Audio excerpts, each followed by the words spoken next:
তোমার গোনা দিন ফুরাইয়া যাইবে, গোনা দিন ফুরাইয়া যাইবে, যৌবনে পড়বে ভাটি।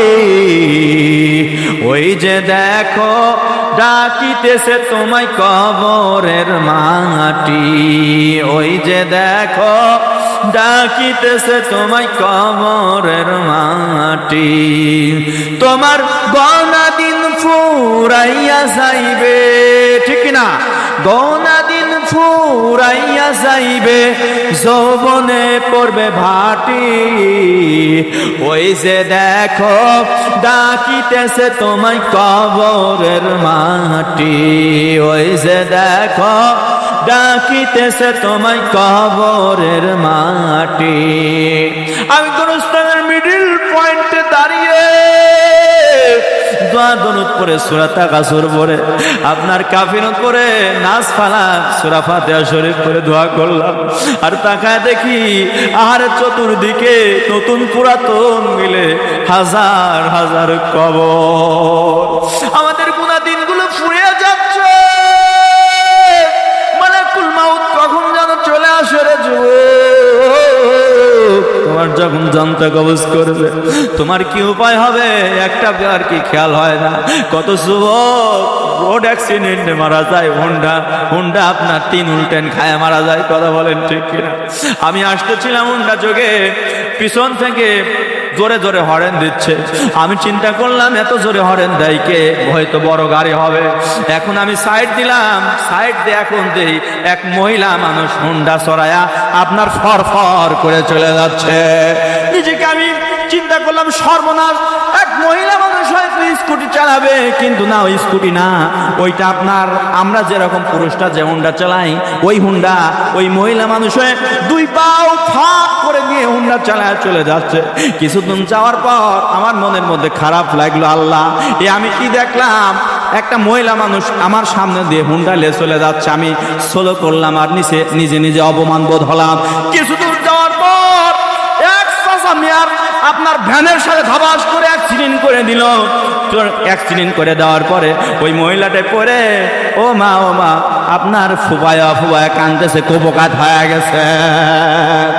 এ নারী সমাজ, তোমরা কেন আজকে এরকম 2 পাও ফাঁক করে দিয়ে হুন্ডা চালাম? আমার বুঝে আসে না। তোমরা তো ঘরে থাকবা, তুমি কেন এরকম যাও? যে কথা বলতেছিলাম, কত যুবক হুন্ডা অ্যাক্সিডেন্টে মারা যায়, রোড অ্যাক্সিডেন্টে মারা যায়, কথা বলেন ঠিক কিনা? আপনার কম বয়সে কত যুবক আপনার দুনিয়া থেকে বিদায় নিয়ে চলে যায়, কথা বলেন ঠিক কিনা? হবে এলান তোমারই নাম, হবে এলান তোমারই নাম মসজিদের মাইকে। বাড়িওয়ালা নাই রে, বাড়ি নাই রে দুনিয়াতে, বাড়িওয়ালা নাই রে, বাড়ি নাই রে দুনিয়াতে, কথা বলেন ঠিক কিনা? তোমার ভয়ে থাকতো মানুষ ছিল অহংকার, ভাবনি হাওয়ায় ওরা তুমি যে রঙিন ঘুড়ি। সুতোয় টান দিলে মালিক, সুতোয় টান দিলে মালিক পারবে না থাকিতে। বাড়িওয়ালা নাই রে, বাড়ি নাই রে দুনিয়াতে, বাড়িওয়ালা নাই রে, বাড়ি নাই রে দুনিয়াতে। তুমি যখন মারা যাওয়া মসজিদে তোমার নামের আলান হয় যাবে, অমুকের বেটা অমুকের দুনিয়ার জমিনে নাই। তোমার আপনার খাটনি চলে আসবে, বড়ের পাতার গরম চলে, তোমাকে গোসল করায়া সাদা কাফনের কাপড়ে ওই চকলেটের মতো মুড়াইয়া প্যাকেট করে আপনার জানাজার ময়দানে নিয়ে চলে যাবে, কথা বলেন ঠিক কিনা? জানাজার ময়দানের পর্বগুলো শেষ করে তোমাকে যখন কবরের কাছে নিয়ে যাবে যুবক, ও মুসলমান আল্লাহর গোলাম ভালো করে খেয়াল করুন, মা বোনেরা ভালো করে লক্ষ্য করুন, তোমাকে যখন কবরের পাশে নিয়ে চলে যাবে, কবরে আপনার নামায়া দিবে, দাফন করে দেবে। দাফন করে দেওয়ার পর রব কি তোমার, দিন কি তোমার, রসুল তোমার কে? কবরে আসিয়া যখন জিজ্ঞাসা করিবে, পড়েন, রব কি তোমার, দিন কি তোমার, রসুল তোমার কে? ফেরেশতায় আসিয়া যখন জিজ্ঞাসা করিবে, কবরের মধ্যে জিজ্ঞাসাবাদ করিবে, মান রব্বুকা ওয়া মা দীনুকা ওয়া মান রাসূলুল্লাযী বুইসা ফীকুম। এরকম প্রশ্ন করার পরে আপনি যদি উত্তর না দিতে পারেন, তাহলে কি আপনাকে আপ্যায়ন করবে না খাটির বাড়ি মারবে, খাটি দিয়ে পিটাবে, তুররা মারবে, আযাব শুরু হয়ে যাবে। আপনার কোনো অহংকার তাকব্বুরি চলবে না, আপনার জীবন শেষ। আপনি যদি নেক সন্তান রেখে যেতে পারেন, ওই নেক সন্তান দোয়া করলে আপনি পাবেন। আপনার সব আমলের দরজা বন্ধ হয়ে যাবে, আপনার আমল করতে পারবেন না। কিন্তু সাদকাতুল জারিয়া যেটা রেখে গিয়েছেন, সন্তান নেক সন্তান সাদকাতুল জারিয়া করেছেন, এটা থাকবে। আর আপনি যে আমলটা নিয়ে গিয়েছেন, ওই আমলটা থাকবে। মৃত ব্যক্তির সবচাইতে বড় দুইটা আমলের কথা আমি বলি, যেটা নিয়ে কবর পর্যন্ত পৌঁছে যাওয়া যায়। এক নম্বর হচ্ছে দাড়ি। আপনি যদি সুন্নতের এই দাড়িটা রাখেন, আপনি এই দাড়ি রাখা ওয়াজিব, এই সুন্নত এবং ওয়াজিব, এই দাড়ি যদি আপনি রাখেন, এই সুন্নতটা নিয়ে আপনি কবরে যেতে পারবেন, নবীর সুন্নত নিয়ে কবরে যেতে পারবেন। কত মানুষ আরে কপাল পোড়া মুসলমান, কপাল পোড়া, এরা দাড়িকে ক্লিন শেভ করে আপনার নারী মানুষের মতো দেখা যায়, মহিলা মুখটা মহিলার সাইজ করে ফেলা দেয়। এরকম যুবক বাংলার দেশে হাজার হাজার রয়েছে। ওই যে সেলুন খুলে বসেছে, সেলুনে যায় আর বেলেট লাগায় আপনার 2-3 টান দিয়া শেভ করে ফেলা দেয়, 2-3 শেভ করে। কথা বলেন ঠিক কিনা?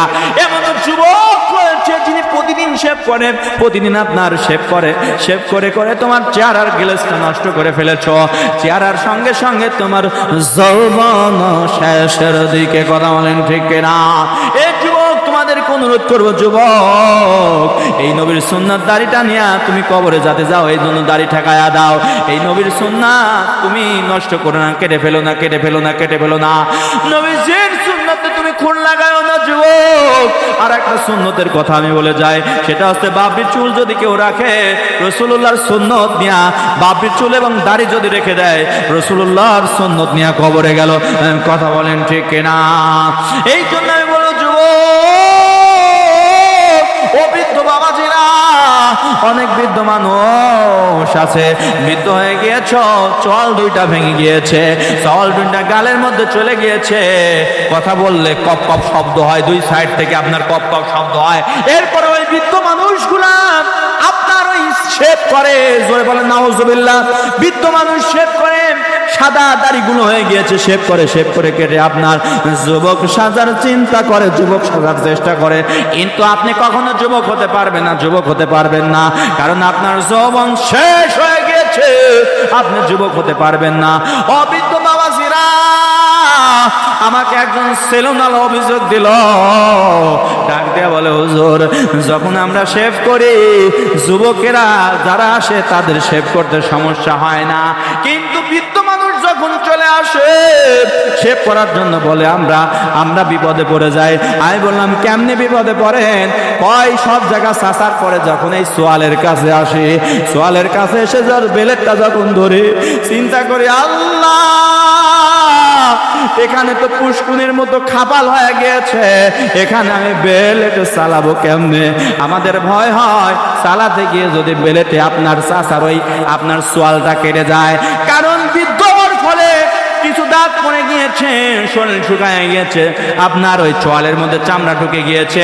এরপরে যারা শেভ করতে যায়, ওই লাপিত গুলো ভয় পায়, ওই কাটতে গিয়ে সোয়ালের ওখানে চিন্তা করে হয়তো চাচা মিয়ার সোয়াল কেটে যাবে, বৃদ্ধ হয়ে গিয়েছে। এরপরে শেভ করতে যায়, জোরে কান নাউজুবিল্লাহ। আক্কিল জ্ঞান চাচা তোমার কবে হবে? তুমি মারা যাওয়ার পরে তোমার আক্কিল হবে।